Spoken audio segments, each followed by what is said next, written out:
If you're interested in the weird, mysterious, and bizarre, then look no further than the Wolf at My Window podcast, a place to listen to some of the best horror stories, true crime cases, creepypastas, and urban legends from around the world. I'm your host, Ash Tyler, and today we'll be retelling the famous story of the Russian sleep experiment. Sleep is naturally a recurring state of mind and body. We need it to be able to function as human beings, and when we don't get enough of it, strange things begin to happen. There is a noticeable decline in motor and mental functions, changes in mood, and when deprived of it long enough, some even begin to see things. So what would happen if you were to lose sleep for not only a few days, but an entire month?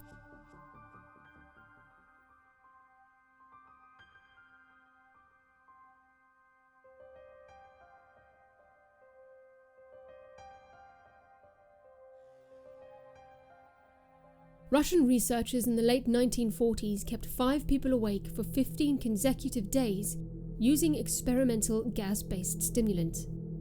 They were kept in a sealed environment to carefully monitor their oxygen intake so the gas didn't kill them, since it was toxic in high concentrations. This was before closed-circuit cameras, so they had only microphones and 5-inch thick glass porthole-sized windows into a chamber to monitor them.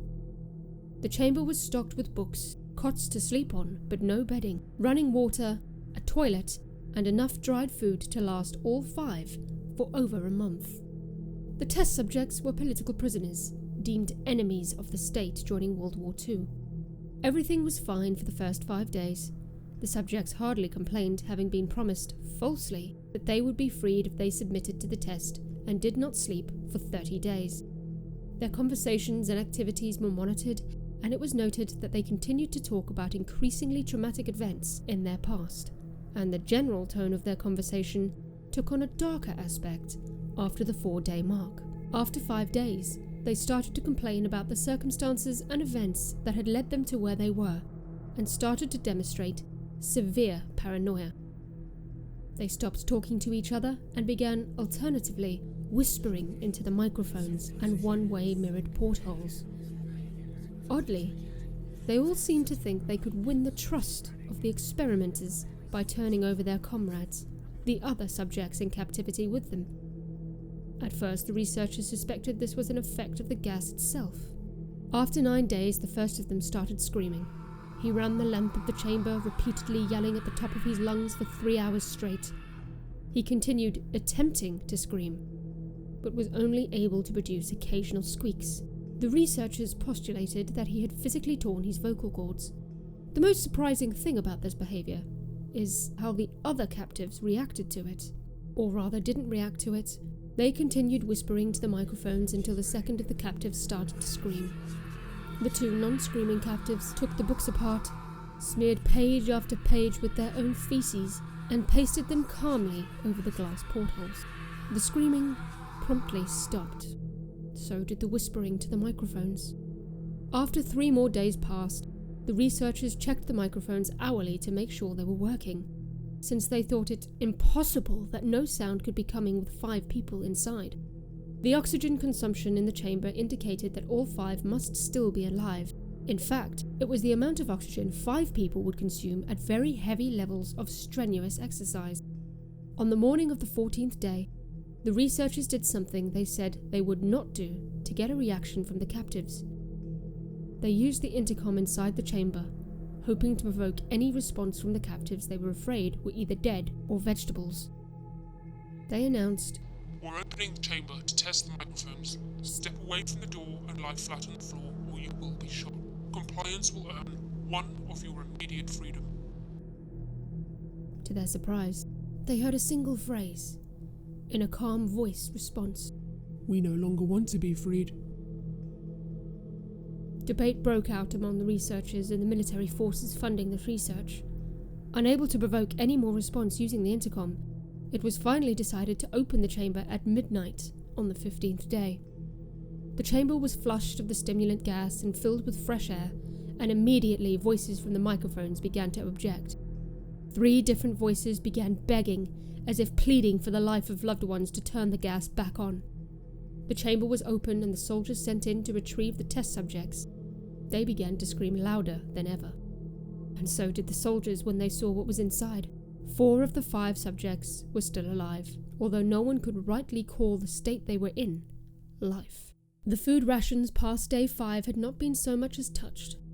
There were chunks of meat from the dead test subject's thighs and chest stuffed into the drain in the center of the chamber, blocking the drain and allowing 4 inches of water to accumulate on the floor. Precisely how much of the water on the floor was actually blood was never determined. All 4 surviving test subjects also had large portions of muscle and skin torn away from their bodies. The destruction of flesh and exposed bone on their fingertips indicated that the wounds were inflicted by hand, not with teeth as the researchers initially thought. Closer examination of the position and angles of the wounds indicated that most, if not all of them, were self-inflicted. The abdominal organs below the ribcage of all 4 test subjects had been removed, while the heart, lungs, and diaphragm remained in place. The skin and most of the muscles attached to the ribs had been ripped off, exposing the lungs through the ribcage. All the blood vessels and organs remained intact. They had just been taken out and laid on the floor, fanning out around the eviscerated, but still living bodies of the subjects. The digestive tract of all 4 could be seen to be working, digesting food. It quickly became apparent that what they were digesting was their own flesh that they had ripped off and eaten over the course of the days. Most of the soldiers were Russian special operatives at the facility, but still many refused to return to the chamber to remove the test subjects. They continued to scream, to be left in the chamber, and alternately begged and demanded the gas be turned back on lest they fall asleep. To everyone's surprise, the test subjects put up a fierce fight in the process of being removed from the chamber.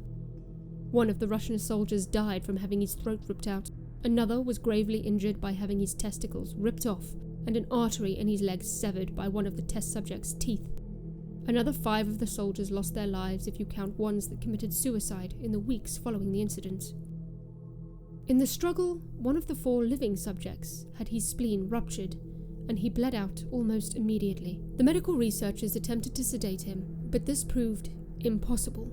He was injected with more than 10 times the human dose of morphine derivative and still fought like a cornered animal, breaking the ribs and arm of a doctor.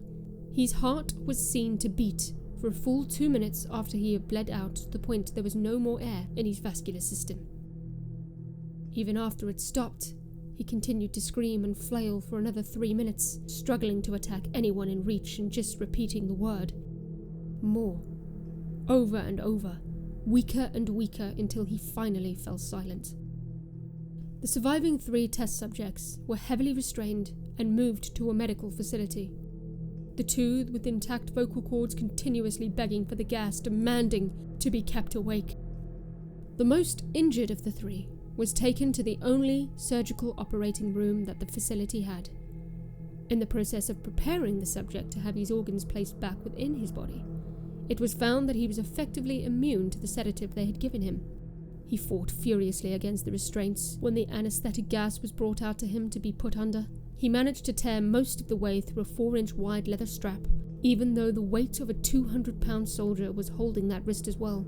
It took only a little more anesthetic than normal to put him under, and the instant his eyelids fluttered and closed, his heart had stopped.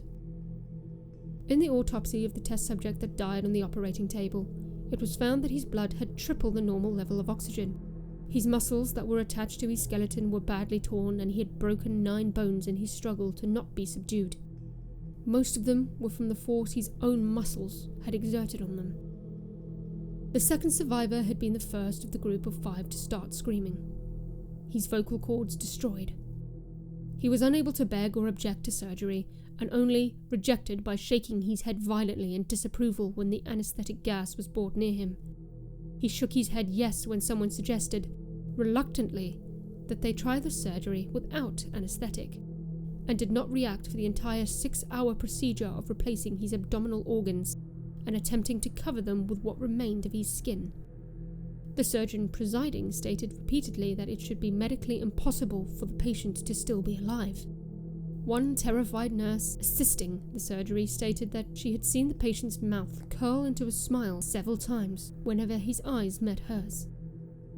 When the surgery ended, the subject looked at the surgeon and began to wheeze loudly, attempting to talk while struggling. Assuming this must be something of a drastic importance, the surgeon had a pen and pad fetched so the patient could keep writing his message. It simply said, "Keep cutting." The other 2 test subjects were given the same surgery, both without anesthetic as well. The surgeon found it impossible to perform the operations while the patients laughed continuously. Once paralyzed, the subjects could only follow the attending researchers with their eyes. The other 2 test subjects were given the same surgery, both without anesthetic as well.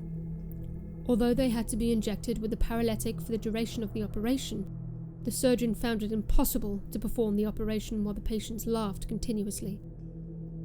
Once paralyzed, the subjects could only follow the attending researchers with their eyes. The paralytic cleared their system in an abnormally short period of time, and they were soon trying to escape their bounds. The moment they could speak, they were again asking for the stimulant gas. The researchers tried asking why they had injured themselves, when they had ripped out their own guts, and why they wanted to be given the gas again. Only one response was given: "I must remain awake." All 3 subjects' restraints were reinforced, and they were placed back into the chamber, awaiting determination as to what should be done with them. The researchers, facing the wrath of their military benefactors for having failed the stated goals of their project, considered euthanizing the surviving subjects. The commanding officer, a former KGB agent, instead saw potential and wanted to see what would happen if they were put back on the gas. The researchers strongly objected, but were overruled. In preparation for being sealed in the chamber again, the subjects were connected to an EEG monitor and had their restraints padded for long-term confinement. To everyone's surprise, all 3 stopped struggling the moment it was let slip they were going back on the gas. It was obvious that this was the point all 3 were putting up a great struggle to stay awake. One of the subjects that could still speak was humming loudly and continuously. The mute subject was straining his legs against the leather bonds with all his might, first left, then right, then left again, for something to focus on. The remaining subject was holding his head off his pillow and blinking rapidly. Having been the first to be wired into the EEG, most of the researchers were monitoring his brainwaves in surprise. They were normal, most of the time, but sometimes flatlined inexplicably. It looked as if he were repeatedly suffering from brain death before returning to normal.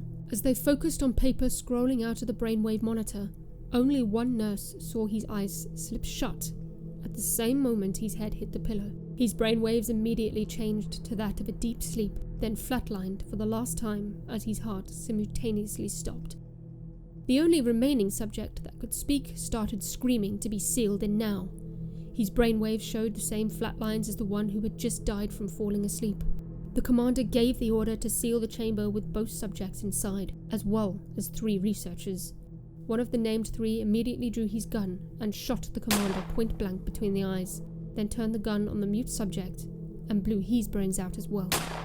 He pointed his gun at the remaining subject, still restrained to a bed as the remaining members of the medical and research team fled into the room. "I won't be locked in here with these things. Not with you," he screamed at the man strapped to the table. "What are you?" he demanded. "I must know." The subject smiled. Have you forgotten so easily? The subject asked. We are you. We are the madness that lurks within you all, begging to be free at every moment in your deepest animal mind. We are what you hide from in your beds every night. We are what you sedate into silence and paralysis when you go to the nocturnal heaven where we cannot tread. The researcher paused, then aimed at the subject's heart and fired. The EEG flatlined and the subject weakly choked out. So nearly free.